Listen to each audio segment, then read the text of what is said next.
Halo pemirsa TVRI Bengkulu, apa kabar? Semoga selalu dalam keadaan sehat dan juga tetap semangat menjalankan aktivitas seperti pada biasanya. Nah pemirsa, kali ini saya sedang berada di Kelurahan Sukarami, Kota Bengkulu. Saya akan mengajak Anda untuk melihat bagaimana industri pengelolaan limbah plastik di Kota Bengkulu. Bagaimana keseruannya? Ikuti terus Lensa di Rafflesia.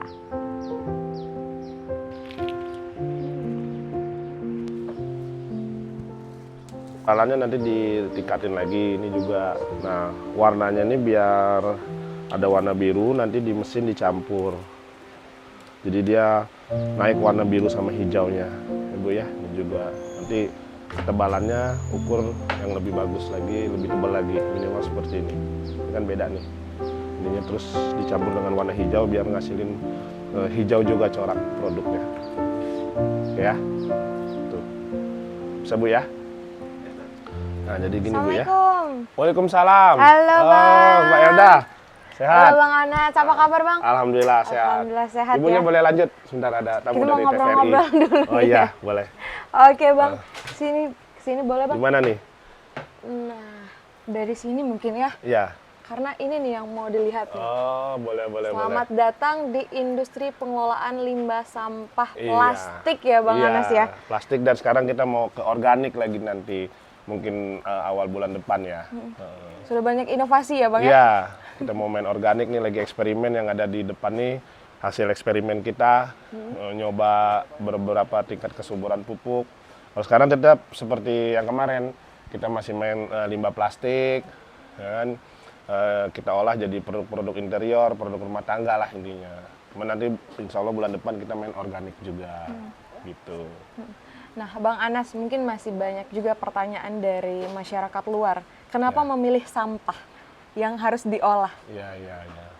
Jadi gini, sampah ini kan sebenarnya juga pada dasarnya bukan tugas kami, terus pemerintah atau kawan-kawan lain, itu tugas kita semua. Jadi kami mencoba mengambil peran kecil lah, gitu, bagaimana sampah ini dengan sumber daya yang banyak, bahan baku yang banyak, tapi bisa diolah dan tentunya bisa lebih baik menjaga lingkungan.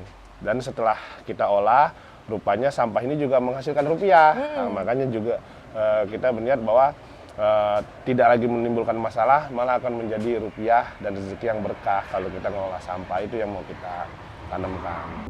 Ini yang bisa produknya bisa dicetak massal dan mudah diterima, ya kan. Handbag juga bisa. Nah, jadi udah kita buat deh MBTEK nih. Iya. Nah, kan gitu kan. Karena kami di industri ini sendiri melihat sampah ini punya bahan baku yang sangat banyak, tidak akan habis. Sama seperti Mbak Elda. Mbak Elda selagi masih pakai produk-produk minuman, yang lain-lain, kosmetik pun ya pasti akan menghasilkan sampah. Selagi kita makan juga pasti akan ada sampah. Jadi tidak terbatas bahan bakunya. Itu yang kita jadiin bahan baku di industri ini. Makanya kita ngambil sampah. Gitu. Inovasi yang terus berkembang ini awal mulanya kepikiran dari mana Bang? Tentu kita ada juga di kota luar yang lebih maju yang pastinya ya, karena dilihat di sana kayak di Jakarta, Bali, mereka sudah mulai konsen tentang produk-produk ekonomi kreatif. Sudah tuh mungkin di pemerintah pun sudah mencanangkan namanya ekonomi sirkular, terus ekonomi hijau. Jadi banyak referensi-referensi yang akhirnya kita buka ini di Bengkulu gitu. Itu sih latar belakangnya.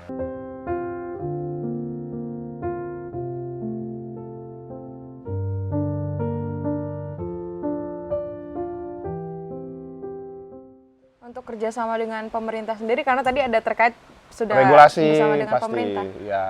Ke regulasi kita kerjasama pemerintah, pastinya kita kerjasama sama Bank Indonesia, selaku juga mereka punya regulasi tentang ekonomi sirkular. Terus Dinas Lingkungan Hidup, memang dia yang memang menanganin permasalahan persampahan baik di provinsi dan di kota. Jadi ada Dinas Lingkungan Hidup Kota Bengkulu, ada Dinas Lingkungan Hidup Provinsi Bengkulu. Kementerian KLH juga kita kerjasama secara regulasinya biar gimana pabrik ini secara operasionalnya bisa berjalan dengan baik, untuk tidak ada limbah dan segala macam, kan perlu izin tuh. Nah, jadinya kita harus kerjasama sama beberapa stakeholder lah, kayak gitu. Selain izin kita juga butuh serapan kan. Contoh nanti kita Mbak Elda lihat ke dalam, kita buat produk, baik dari jam dinding, produk interior, main anak-anak. Nah itu kan harus diserap juga. Kalau nggak dibeli, mau gimana nanti kan gitu. Terus kayak pupuk nih organik, kan harus dibeli juga. Nah, pemerintah, mulai dari pemerintah kita kenalkannya kayak gitu. Minimal untuk pupuk di halaman pekarangan perkantoran. Terus produk-produk ini bisa dipakai juga untuk mereka di kantor kan gitu. Minimal MOU itulah. Gitu. Artinya sudah dikenalkan ya Bang, cukup Sudah. luas ya. Lumayan banyak produk ya yang diolah ya jadi olahan. Boleh kita lihat Bang? Boleh, yuk Boleh. kita Yuk, lihat-lihat kita yuk. masuk Nah, ya. di sini.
Sampah plastik yang ada di masyarakat. Satu lagi lupa kita punya aplikasi, namanya aplikasi sampah online. Udah bisa di-download di Play Store.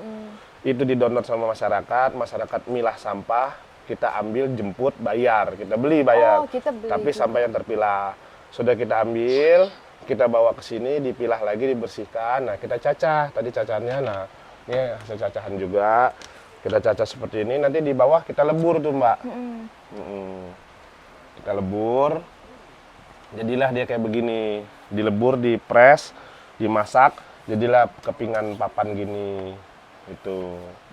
Nah ketebalannya itu kita baru bisa 0,8 mili, ini yang 5 mili. Nah terus lebarnya kita baru bisa paling lebar segini, 50 kali 50, karena mesin pres kita baru bisa ini. Ini ketebalannya yang 8.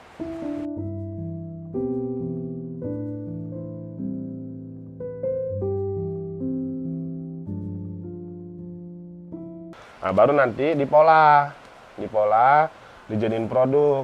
Contoh ini jadi meja belajar, jadi mainan anak-anak, Ini ya nih. kan? Lucu nih.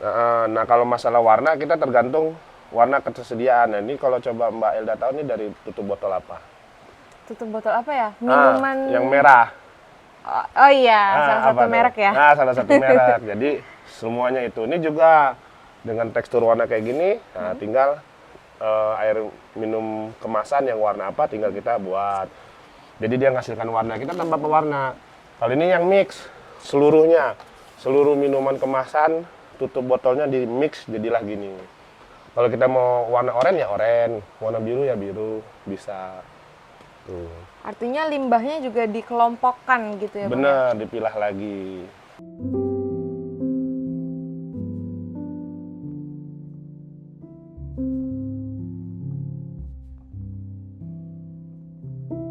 Ribet nggak sih Bang?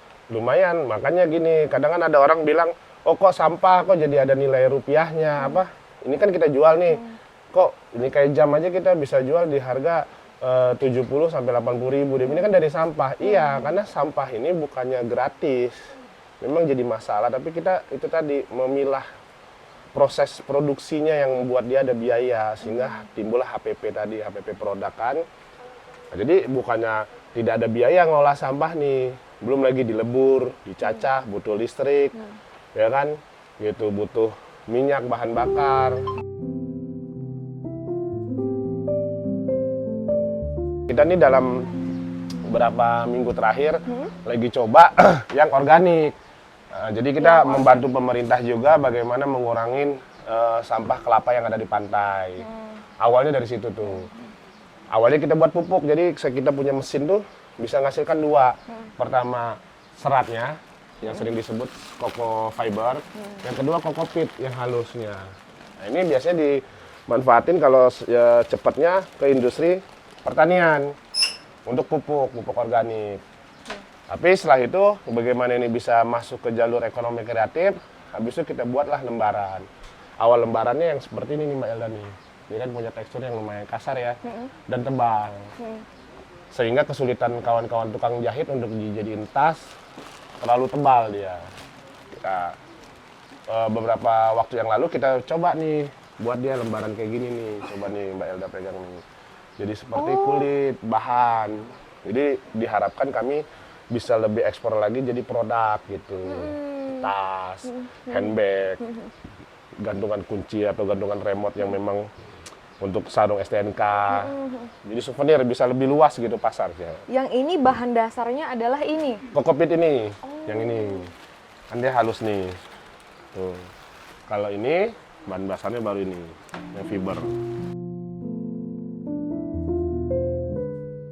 Pas kita berhasil buat ini, secara logika kita kan juga ngobrol sama tim, berarti yang semuanya bubuk, itu bisa. Semuanya sifatnya lembaran, itu bisa. Semuanya sifatnya abu, serpihan, itu bisa dibuat lembaran itu. Dan dia bisa dijahit tentunya ya, nah itu bisa. Jadi cobalah kita ekspor di kopi. Gitu. Makanya kita bilang, oh deh sini limbahnya kita buat. Kita tunjukin kemarin kita buat, alhamdulillah udah seperti ini. Berapa kali percobaan, produk kita udah bisa keras kayak gini. Ini kan awal nih lembut. Iya. Ya kan? Nah, inovasi lagi dengan kain kerah. Alhamdulillahnya udah kayak begini. Yang awal mulanya cuma challenge ya Bang ya? Challenge. Karena ini bahan dasarnya, jadi untuk produk yang jadinya boleh kita lihat? Boleh, sini yuk.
Nah, ya ini untuk produknya ya Bang ya? Ya, produk jadi. Produk jadi ini salah satu olahan limbah juga, yaitu limbah minyak goreng. Minyak goreng jelantah, minyak goreng bekas. Jadi kita beli di masyarakat itu Rp3.000, kita jadiin lilin aromaterapi nih. Nih enak nih wanginya nih, coba nih. Wangi. Wangi ya. Itu kalau dibakar dia nimbul harum terus. Itu salah satu dari limbah anorganik.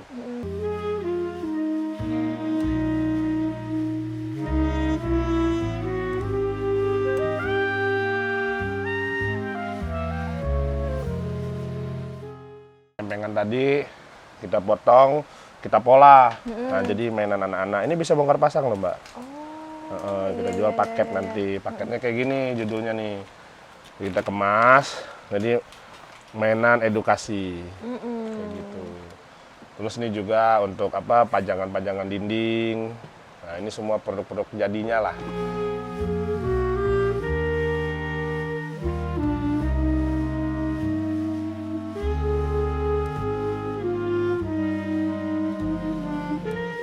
Jadi kawan-kawan yang pemain games, jadi kita ngambil segmen yang lebih humanis lah. Jadi secara ekonomi sirkularnya dapat, bangga buatan Indonesianya dapat. Bangga buatan Indonesia. Iya, bangga buatan Bengkulu malah seharusnya. Iya, harusnya ya. Kita cetak, kita jadiin jam. Jadi kawan-kawan pecinta game ini kita juga lagi aktif ikut beberapa pameran. Nanti kan ada Mobile Legend, ya kan Free Fire. Ya kita ikut, kita akan jual produk-produk yang memang bernuansa gamers. Ya, sebenarnya itu untuk strategi sih, strategi Menyesuaikan bagaimana ya Bang ya. bisa diserap. Sama anak muda ya. Iya. Jadi ekonomi sirkularnya dapat kan. Ini bukan ditempel loh, dicetak langsung. Cetak UV namanya. Jadi berkelas. Tuh.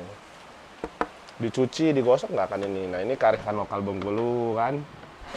Pantai Panjang Iya, ya. benar.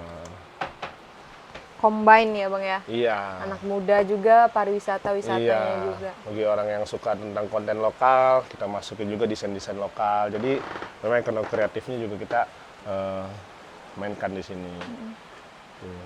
Yang bikin salah fokus ini nih Bang. Gimana nih? Nah, ini sabut kelapa tadi kita combine dengan kearifan lokal yaitu kain besure. Iya. Ini nih, Jadi gini. tote bag gitu ya Bang ya? Iya, jadi tote bag.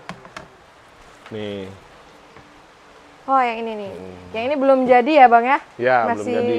diproses. Nah kalau yang ini yang jadi. Ya, Wow, cantik jadi ya. ekonomi daur ulangnya dapat kan ini dari sabut kelapa muda yang ada di Pantai Panjang loh. Mbak tahu kan kalau di Bengkulu kan Pantai Panjangnya panjang banget kan gitu kan? Ternyata ada isinya juga nih. Iya, ada itu alas. Ini Pola baru belajar kemarin, jadi kan dari sini kan lumayan tipis nih. Nah sekarang kita penyempurnaan. Ini kan udah lumayan oke lah. Tapi ini untuk bawah, yang ini untuk atas. Kalau ini nanti geli-geli kaki. Nah, ini biar dia keset, dia ada sebelah bawah. lumayan banyak ini. Inovasinya terus Ya, jadi nanti terbarukan kita ya bisa Bang. masukin ke hotel kan kita juga berusaha memantaskan diri kan. Kalau lawan kita Mercure kan berusaha memantaskan diri untuk masuk Mercure ya harus punya produk yang berkualitas dong. Nanti pas saatnya sudah tiba, nah, kita produksi massal. Insya Allah lah, ini kan udah layak nih. Tuh, tinggal kita cari konveksi yang bisa jahitnya, kita akan oper kerjasama. Akad, sosialisasi sama marketingnya. Artinya kita ikut-ikut pameran, event lomba, kayak ini kan suasana lomba, siapa sih peserta lomba kan. Kalau untuk pemasaran dan juga sistem marketing Ya. dari Bang Anas yang diterapkan bagaimana Bang? Nah, nanti ada juga tim marketing kita, Oh, tapi iya. yang pasti kita, ya itu tadi ikut-ikut beberapa pameran, ikut-ikut kesempatan tampil lah, pamer gitu kan, yang difasilitasin oleh dinas, oleh pihak-pihak terkait, kita akan tampil di situ. Karena kan ini kan bicara butuh penjualan juga, nggak produksi terus kan. Boleh Bang, saya ngobrol sama tim Boleh. marketingnya? Boleh. Boleh ya? Ini tim marketing dan tim sosialisasi sekalian.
Halo Bang.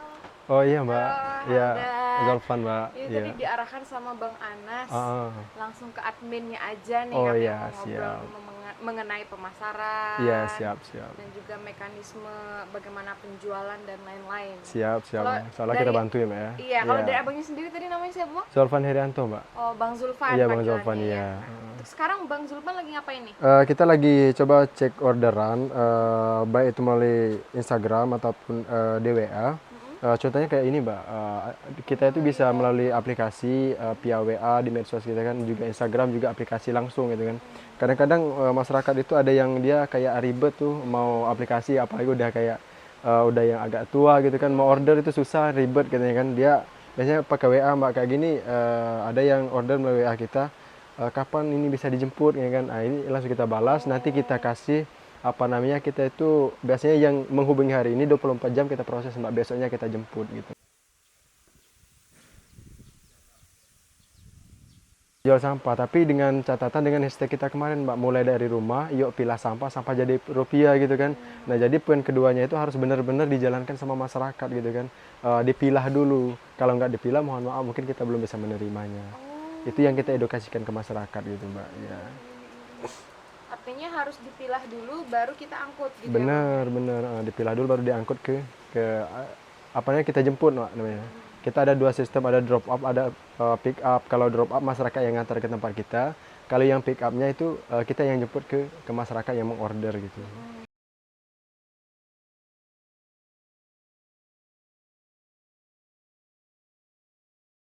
Sekarang yang lebih kita ambil itu yang udah berbayar itu, limbah ataupun sampah yang anorganik, Mbak, misal kayak besi, cup, botol plastik dan lain sebagainya yang anorganik itu kita, ambil. Kalau yang kayak sampah, organiknya itu kita ada bermitra dengan kayak Jasa Angkutan Bengkulu. Mereka yang ngantar, misal ada masyarakat yang, nebang pohon mangga itu balik ke kita sampahnya, Mbak. Kenapa kita gitu? Kita mencoba untuk agar supaya, apa namanya, kayak TPA itu kita mengurangi orang pembuangan ke TPA, Mbak, karena TPA kita udah Full mau ya? udah full muatannya gitu kan, gitu.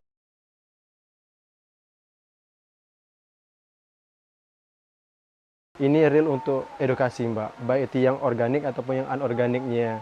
Nah, jadi untuk sistem pemasaran kita, pertama, kita lebih umumnya masyarakat, utamanya itu ke usia dini, dalam artian anak TK, PAUD, SD gitu. Nah, itu yang akan kita coba gen untuk edukasikan, baik itu pengolahan, anorganiknya ataupun yang organiknya. Contoh kemarin kita, simulasinya kita mengundang satu TK, dalam artian mereka datang ke sini. Karena juga kan kebetulan di TK ataupun PAUD itu ada program pembelajaran tentang lingkungan. Nah, pas banget masuk ke kitanya gitu, Mbak. Kita edukasi tentang organiknya, kita edukasi juga tentang pengolahan anorganiknya gitu, Mbak. Yang pastinya, Mbak, awal mula kita mengenalkan ke masyarakat ini, kita mengambil data ada berapa kelurahan di Kota Bengkulu ini ya, Mbak, ya. Terdapat data itu 67 kelurahan dan ada ratusan RT. Nah, itu kita datangi, Mbak. Jadi kita surati setiap kelurahan yang ada.